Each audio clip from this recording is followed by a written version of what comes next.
An estranged husband and wife need to work together as they chase down powerful tornadoes. Listen as we chat about crackerjack QR codes, strong coaxial cables, and scientists on a box of Wheaties. Then we find out if Twister stands the test of time.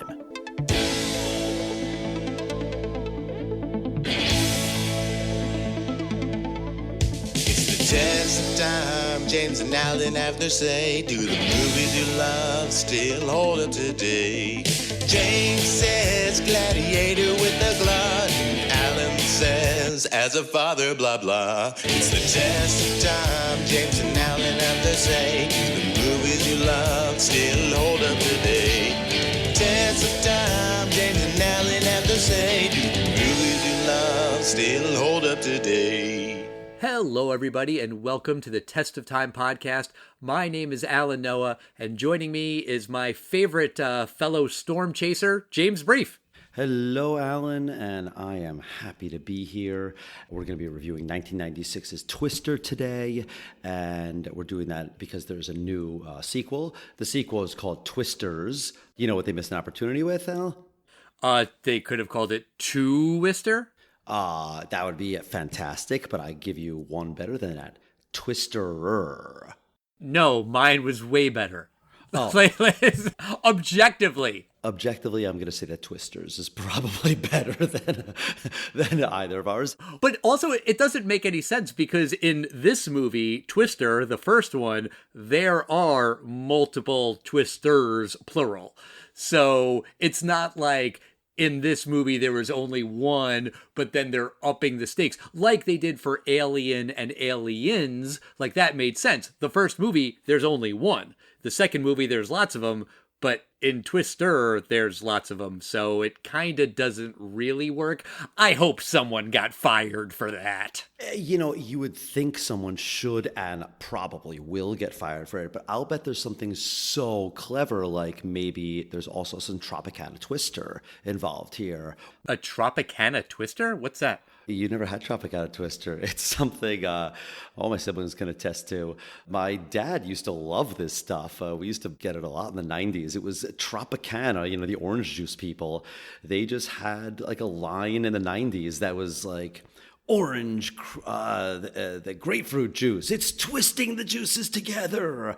And the plastic bottle that it was in was kind of like a spiral. You know those spiral Nerf footballs that they have? Yeah. It was kind of had like a grip like that because it was a Twister.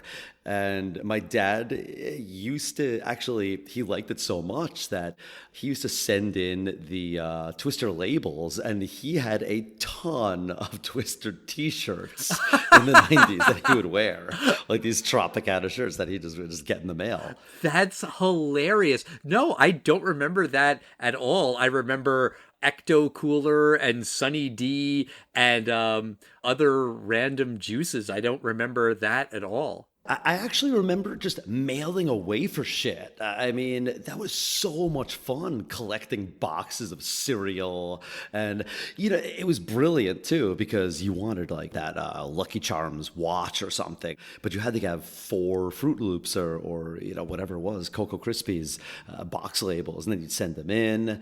I used to love mailing stuff in to try to get a prize. That doesn't surprise me. That seems like a thing that you would be into. I kind of hated it because the thing that you would always get would be crap. The nice thing about it was that you'd collect the things and you'd send it in, and it would be all you could think about was, when will it arrive? I'm so excited. And it took so goddamn long that you'd forget all about it. And then 6 to 8 weeks later, it would arrive and you'd be like, what the hell is this? And then you'd open, you'd be like, oh, right, that thing I really wanted. So then it was kind of cool because it was not a surprise, but kind of a surprise.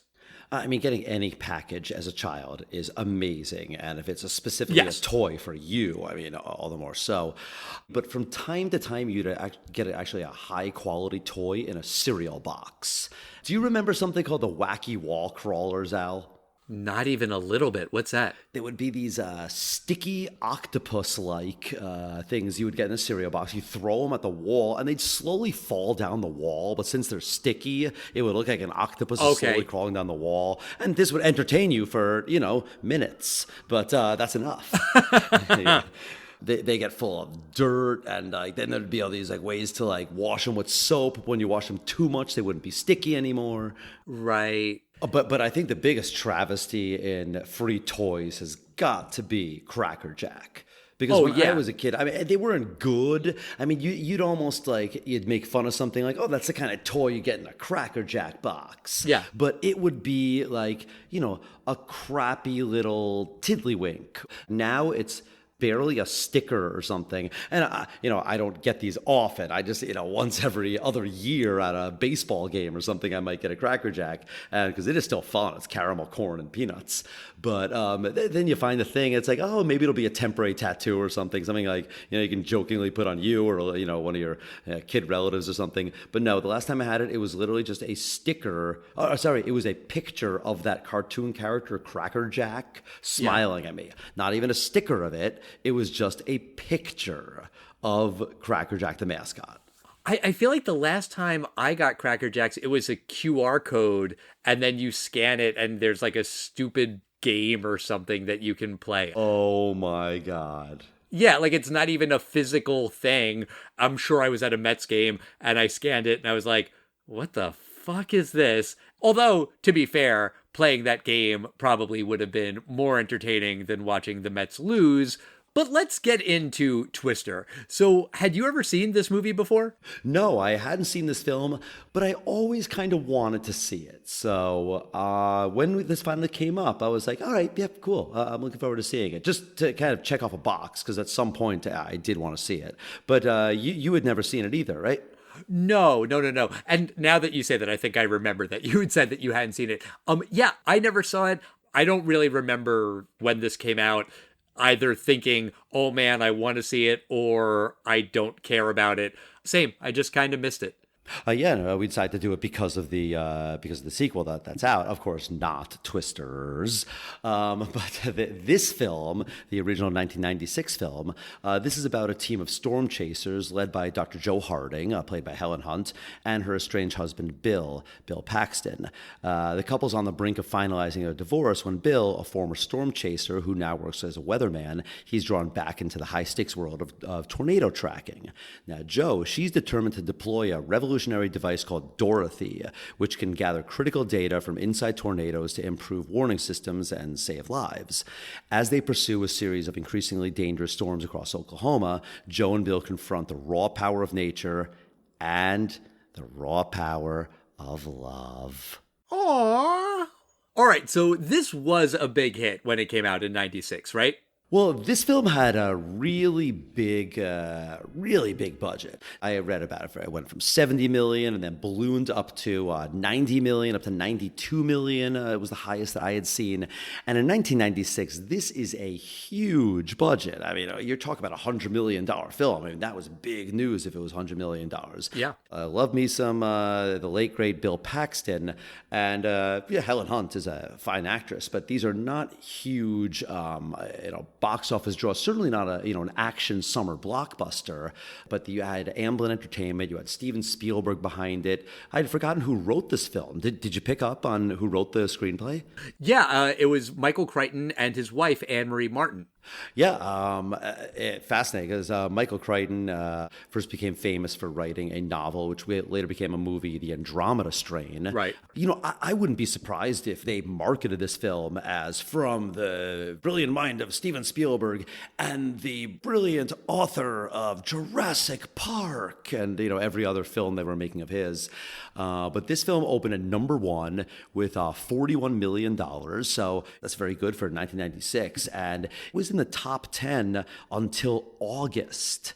Wow. This film came out in May, so people really love this film.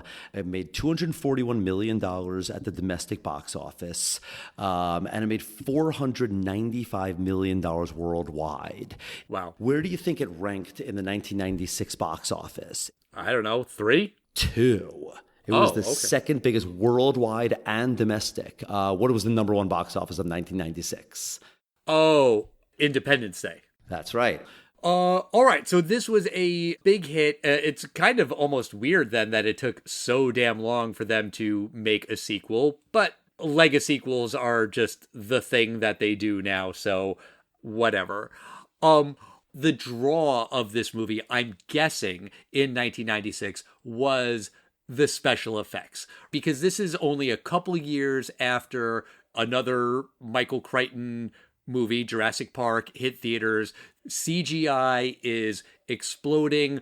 Industrial Light and Magic is getting really good at it. And apparently this movie was greenlit not from a pitch, not from a script or even a script treatment, but just some special effects that someone at ILM made of a tornado that looked really cool. And they were like, yes, make a movie about that, which is kind of ridiculous.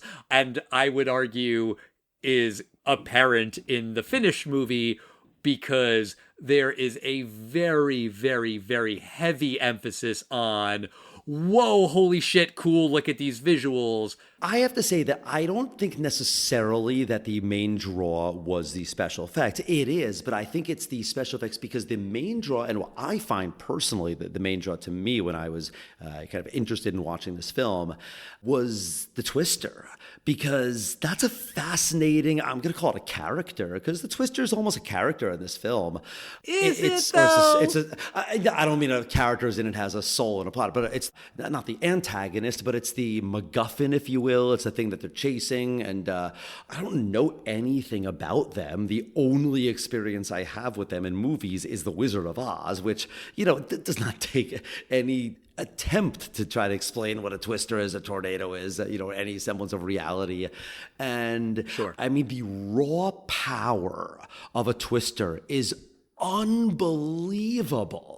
So I think it's a fascinating topic. And I think when you finally in the 90s could do it justice with CGI, I mean, Spielberg knew that the future was finally there. Yes, I think that is all right. And I think that tornadoes are an interesting weather phenomenon. And let's unpack that a little bit, because in this movie, they talk about how tornadoes are deadly and unpredictable. Yes, that's true. We know that from real life. But I don't really think the movie does a very good job of showing that. It tells us that a lot. We get all that in the prologue, that opening scene where Jo is a little girl. She's with her parents. They go into the shelter. The door flies off while the dad is holding it, and he dies. So that is why she has dedicated her life to hunting tornadoes and trying to learn more about them. But really, that's the only death in the movie where a tornado kills somebody randomly. And honestly, there's only two other deaths in the movie. It's Jonas, who's the bad guy, and his driver, but that's not a random death. Like, he drives into the tornado. Yes, it's sad that he died, of course, but that's not a random death. It's a PG-13 movie. The destruction that tornadoes can cause, yeah, you can see that on the news. There's been a ton of tornadoes this year, 2024. Like, if you watch some of that footage, I don't know how much of it you've seen. It's horrible. It's disturbing. But I feel like the movie just kind of makes the tornadoes kind of vanilla. Like, nobody gets hurt. One guy gets whacked in the head by debris and he's driving in the next scene. They don't seem to be that bad. I agree with you. I totally picked up on that. I think it would have been very easy for them to have, at one point they're consoling themselves once they survived another twister, and they look over and someone's covering a sheet covering a body. Something like that I think would have at least upped the stakes. And it's not one of these I want more gore. Twisters, there will be many people will die this year from this, the year of the twister. That's what people are saying. It's going to be many twisters. But twisters and earthquakes have no real warning systems, tsunamis, these things you might have minutes or seconds. These things need warning systems. It's a genuinely exciting thing that this movie demonstrates, because I think about it and I go, within the realm of science fiction, what a fantastic thing if there's whatever kind of scientist for whatever field and says, I can predict hurricanes, tsunamis, twisters, whatever. It's like curing cancer. You will just forever save thousands, if not millions of people's lives. So I think the MacGuffin in this film is fascinating, and also you're really rooting for them. Yes, I definitely agree. But I did have a problem with the logical stretch that Jo is making, where she basically says that they have this device called Dorothy, and there's 4 of them, and if they can successfully launch this thing into a tornado, and that's a big if, but if they can, then it should give them lots and lots of data about what happens inside a tornado, and that could then lead them to develop a warning system. That is a lot of logical leaps. And maybe that's accurate. You know, Michael Crichton was a science fiction writer who took time to make, his fiction based in reality. So I can believe that there is something to that, but it's not the case where if she puts this thing into a tornado, then there will be a warning system tomorrow. This is still going to be years and years away. I felt like that also kind of lowered the stakes of the movie. I think that's actually perfectly fine, that it wouldn't be instant. You know, sometimes in these movies, they instantly create a cure for the pandemic, which of course we know now is ridiculous, but in movies like Contagion or Outbreak, I think, the Dustin Hoffman film, I think they might come up with a cure within the 2 hours of the movie, I think. So, okay. That's the kind of thing that's not realistic, but I think they're really more about, this is what we need, and I don't understand any of it, and I'm okay with that MacGuffin because it's something science. It makes enough sense. I get it. It felt like a stretch to me.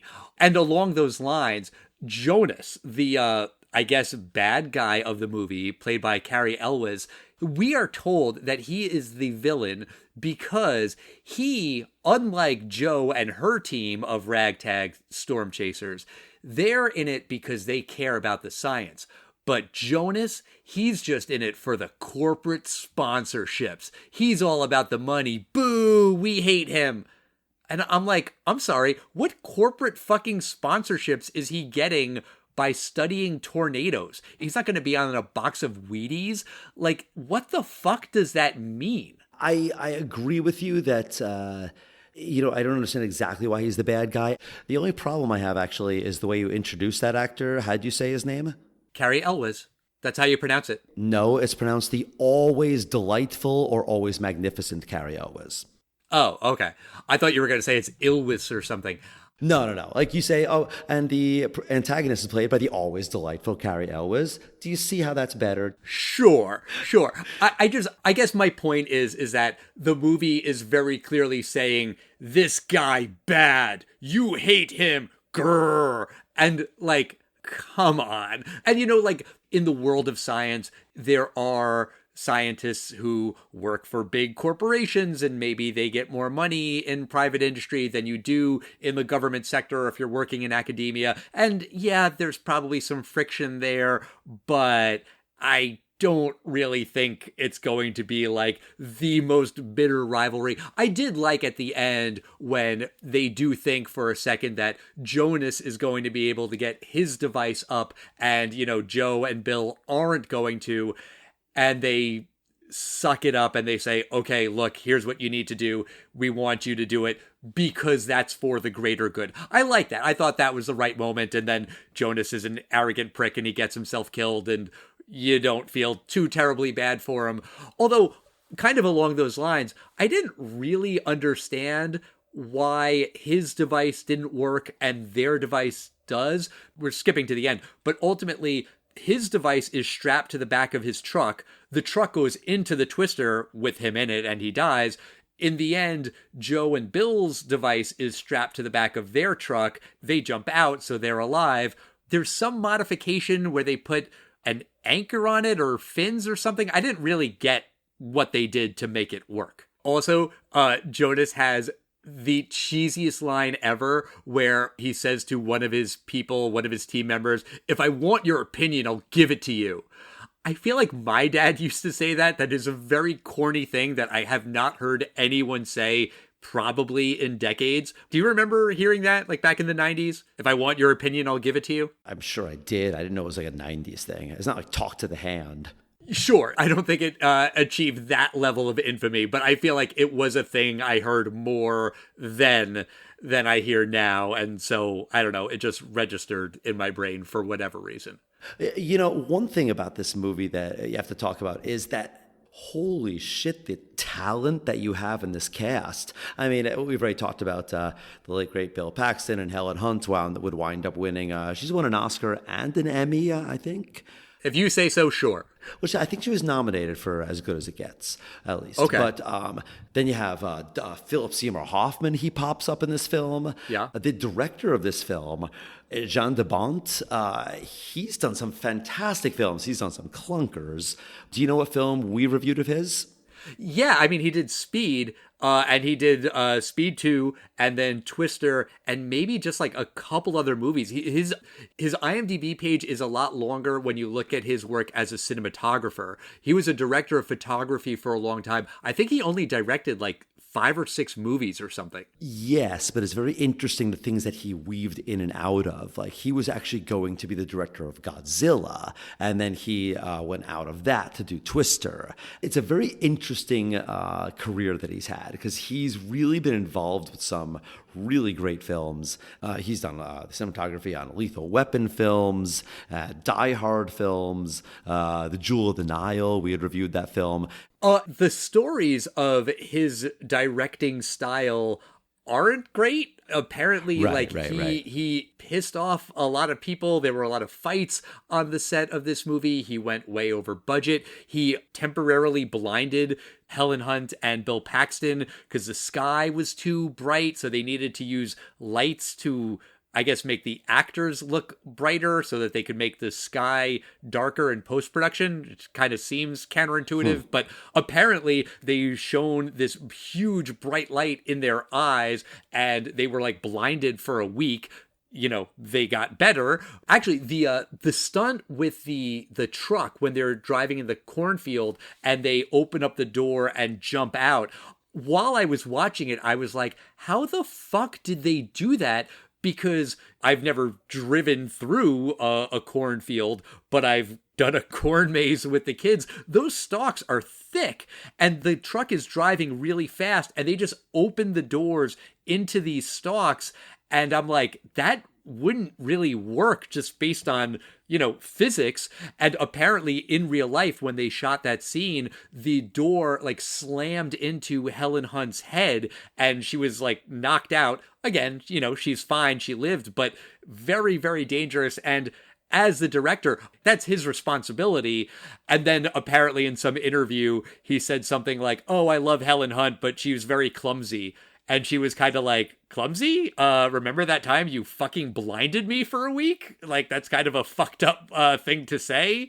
So the guy doesn't have the best reputation, at least due to this film. I don't remember reading any stories about him on Speed or anything else. Speed, the movie, not that he was on the drug Speed, I mean. Interesting. I did read that he's from the Netherlands, so I believe his name is probably not Jan de Bont, it's probably Jan de Bont. Okay. You know who else is in this film that I'm sorry, he was in the other Jan de Bont film that we reviewed, we loved, but I can't see this guy as anyone but the character that that he's just known by. Do you know who I'm talking about? Alan Ruck? Yeah. Alan Ruck was, of course, to me, Cameron Fry from Ferris Bueller's Day Off. And I don't mean this as an insult to him. I think he's a perfectly good actor. In my headcanon, this is what happens to Cameron Fry. I'm like, oh, Cameron Fry winds up on a bus in L.A. that has a bomb on it. Oh, Cameron Fry winds up being a storm chaser in Oklahoma a couple years after that. Because he looks so similar to the way he did in Ferris Bueller's Day Off. I hear you. I see the guy, and I immediately think, when Cameron was in Egypt's land. Forever. That will always be the association. Although, after 4 seasons of Succession, now I picture him as one of the Roys. Connor Roy. That role finally kind of broke that mold in my brain a little bit. But I know what you mean. And his character's entire point really is the epitome of standing the test of time, because his whole point is he knows all the roads backwards and forwards. But, that's pretty much Waze or something like that today. Yeah, he also yells at one of the other guys for folding the maps. You shouldn't fold the maps, you should roll the maps, because if you fold them, then they'll crease and then they'll be harder to read.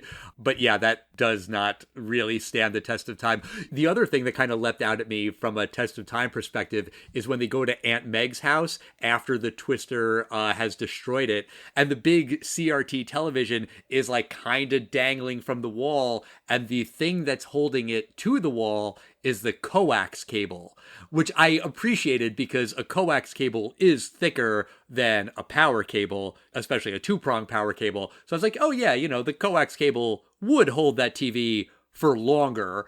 Eventually it breaks, but just from a test of time perspective, it is kind of funny. I agreed with that too, because I thought that was a power cord at first, and I was like, no, the power cord is not gripping that huge CRT. I mean, these things were huge and heavy. That wouldn't hold up today. We'd all be dead because the HDMI cable would slip right through. That's true. But, coax cables do stand the test of time. I have one. I use it for my router. But let's talk about the love story. I kind of said earlier that I thought the special effects were what put butts in seats. You think it's more about the tornadoes. I really don't think people went to see Twister in the movie theater in 1996 because they were really, really curious about this love story. I get that.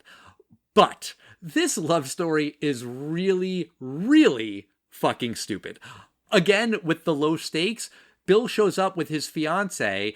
That's awkward, right? He's with his fiance and he's hanging out with his ex-wife, but there's no tension. There's no drama. There's no will they, won't they. You know instantly that Bill and Joe are going to get back together. It's not surprising at all. And like this character of the fiance, Melissa, she serves the purpose of she doesn't know anything about tornadoes, so everyone can explain it to her. And really to us, the audience. But, it doesn't make any sense why she's there, why she keeps hanging out with them. And then her story ends when she just says, oh, just go to Joe. You two are clearly in love. And hey, it's fine. No hard feelings. Bye-bye. It's like, wait a second. What the fuck? That wouldn't happen. That's just as unrealistic as any of the tornado shit. I actually didn't mind the idea of the love story. I actually thought that Bill Paxton and Helen Hunt had really good chemistry. I kind of thought that their characters should be together. If there wasn't a divorce beforehand, I thought that the story would work a little bit better, that they maybe were rivals a little bit, but not as much rivals as Jonas, and then they fall in love through the movie. I would have believed that a little better. I just don't think we needed the Jamie Gerst character, that's the fiance, except, as you said, we do need an everyman to be in this thing so you could explain to us, F4, has there ever been an F5? Right. I'm not saying that's lame, but you absolutely do need that character in a story like this, and I appreciate that every time she was asked a question, I was interested in that answer too.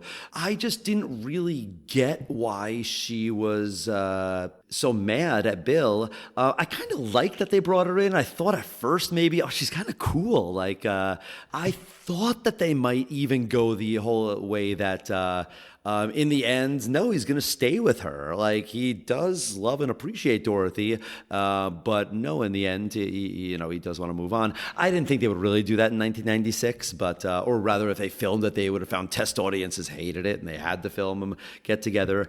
I'm just saying I didn't mind the love story. I just didn't think it was done well enough, meaning I like Bill and Joe together. I don't get why Melissa really leaves. I just would also like why Joe and Bill didn't like each other in the beginning. Like, I just thought from the beginning, no, these two love each other. Come on, there's no tension there. He just kind of wants to get divorced from her and sign the paper. I just thought more the Melissa character was the silly part. Halfway through the movie, I won't be here when you come back. Why? Not you're a piece of shit. No, look, this is the woman you should be with. Well, she says that Joe needs him because she hears all about Joe's tragic backstory with her dead father and everything. But that's not true. Joe doesn't need Bill to help her get over the death of her father. Bill does nothing to help her process that grief or anything. He helps her live at the end, when they're running away from the tornado, but he doesn't help her with the trauma. You know who could help Joe with her trauma? Melissa, because she is a therapist. So that could have made for a kind of interesting dynamic where Melissa could maybe offer some words of wisdom to this woman who's, supposed to be her rival, but she wants to help. That could have been interesting. Although I don't really think that's what the movie was going for with the therapist angle. It seemed to me like they were making jokes about it where, Joe is like, well, I always thought you needed therapy. And then Bill says, what, grr, me therapy? No way. I guess this is a couple years before Tony Soprano is in therapy, and it is a little bit more common. Also, she's a reproductive therapist, and there's jokes about she didn't marry your penis. None of that is funny, and I'm sure there's a way to make jokes about that topic, but it didn't really land for me. And sorry to be overly sensitive guy, but I have friends who went through that where they struggled to conceive, and that shit ain't funny. That's really fucking awful and sad and traumatic. I'm not saying you can't make a joke about it, but the jokes that they made did not work. Also, I really thought that they were implying that she was pregnant. One, because she's a reproductive therapist, so why make that her job if not for that payoff? Also, when Joe first meets her in the beginning of the movie, she says, oh, congratulations, I heard the good news. And Melissa says, which good news? And then Joe is like, oh, that you're getting married. And Melissa's like, that. I thought that was implying that there's another piece of good news that she might be congratulating her for, which is that Melissa was pregnant, which would also then explain why Bill really wanted to get married and really needed Joe to sign those divorce papers. I have to think that that was in an earlier version of the script, because apparently there were a lot of people who came in and worked on the script. Joss Whedon was a script doctor on it, and there were lots and lots of drafts. I don't know it for a fact, but I would bet that was in some version, and that's why that line is still in the movie. Because otherwise, it doesn't make any sense. Interesting. No, I didn't think of that. But of course, then if she is pregnant, then you can't have that very clean break where she says, go be with her. I don't care. I'm fine. Bye-bye. Because, that would make things more complicated. I believe that there's another version of this movie that is a lot more complicated with the love story. And not that death makes something more complicated, but that, the tornadoes are more complicated. They're more deadly. And that's a different movie. That's a grittier movie, probably rated R. It's just not what Jean de Bont was going for. And, the movie made a ton of money, so I guess he wasn't wrong. But I feel like this movie was maybe going in that direction at some point during the process. But let me ask you, James, what do you think about Twister? Do you think the movie stands the test of time? Mostly the problems with this film lie with the actual characters in the film. I really love the Twister scenes. I thought that they were all fantastic. I think they could have upped the stakes a little bit in some, there should have been some cannon fodder member of the team that dies and ups the stakes so that, we really feel bad about it. And, we talked about how the love story, it's really not as well thought out. And the antagonist, I root against him, but I don't really know why when I think about it because he's not that bad a guy. However, in the end, there's 8 Twisters in this film, and there's Bill Paxton in this film, and Philip Seymour Hoffman. You got Cameron Fry chasing Twisters, and you've got I think the perfectly fine direction of Jan de Bont in this film. I know where it's going, the fact that there's 4 Dorothys, and they were certainly not going to launch this thing on the first one, so they lose that, and then they lose the second one, and then they almost got the third one, and they finally were able to do the fourth one. I waited 28 years to watch this film, and I was entertained for 2 hours. I think it is cheesy screenplay stuff, but I'd say more cliche, and when you think about it, and when you have a podcast and you get to talk about it and analyze this kind of film for, however long we're going to talk about this, I think you could break it down and find, here's the cracks, but in the end, I had fun for an hour and 50 minutes and great special effects. It was nominated for an Oscar for Best Visual Effects. I thought it really deserved it. They mostly hold up today. Some stuff you could tell is CGI. But for me, I think that the movie stands a test of time. There's a lot of holes with it at the character level, but the twisters are the main draw of this film. And I think Spielberg and Jan de Bont delivered, and the cast of this film delivered an entertaining film. I understand why it made $500 million worldwide. Brilliant film? No. Fun film? Yes. It stands the test of time. What do you think, Al? Does Twister stand the test of time? I don't think so. I think this is a pretty bad movie. And I was comparing it to Jurassic Park because of the Michael Crichton connection and because of the emphasis on CGI. But the main difference is that in Jurassic Park, the main reason why most of the characters are doing what they're doing is because they want to save those kids. And those kids are adorable, and we love them, and we don't want to see them get eaten by velociraptors, and we're invested in what happens. The story itself is interesting. In this movie, you don't have 2 kids that are in danger. You have this device that they need to put in the twister, which I don't think is really well explained. You have this love story, which, I guess I want them to be together. Sure, I don't really care. I'm not emotionally invested. And yes, the special effects are great. The twisters look really cool, but I just feel like as a whole, with all of the different elements, it's really, really lacking.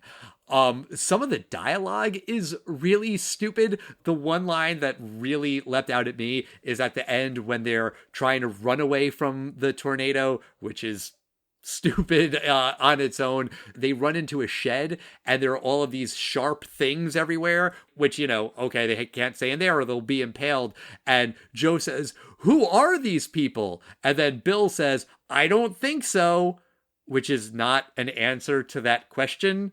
Like, I get it. He's saying, "I don't think so," as in, I don't think we can stay here, but that's just shitty dialogue.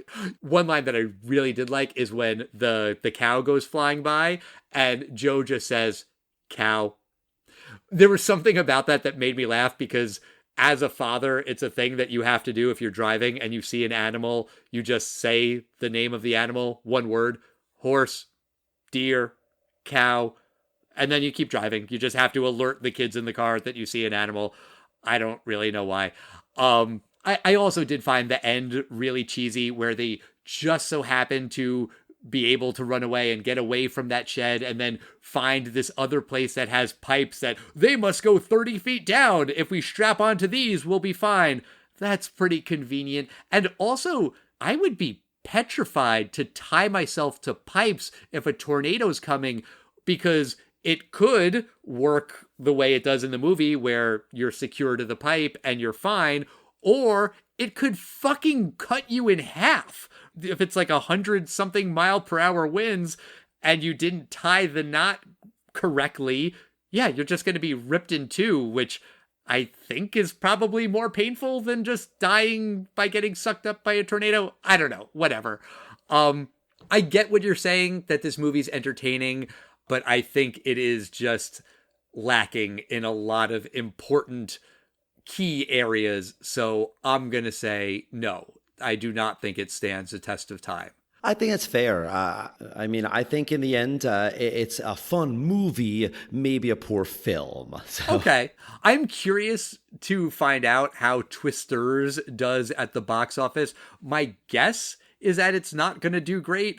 We've talked about this in other episodes, that most Lego sequels don't do really well at the box office. Everyone's just hoping for the next Top Gun Maverick. And, you know, those are rare. I guess we'll see, but I would not be surprised if it kind of bombs. Well, again, I think Twisters are fascinating. CGI has certainly come a long way in 28 years, so I think they could do a really good job of it. If you have charming actors, good chemistry, and does it need a love story? Maybe not, but in the end, it's just going to be, is it a fun film or not? Glenn Powell is the lead, and he's like popping up everywhere. I don't think I've seen any of the movies that he's been in. You didn't see Top Gun? No. You didn't see Top Gun Maverick? Oh, okay. No. Also, Twisters has 1 week before Deadpool and Wolverine comes out, which I think is a safe bet will overshadow it. But that's going to do it for us this week. Next week, we have a very special guest coming back on the show. Kevin Smokler, who hasn't been on in years, is coming back on the podcast to talk about Valley Girl. Have you ever seen Valley Girl, James? I have not.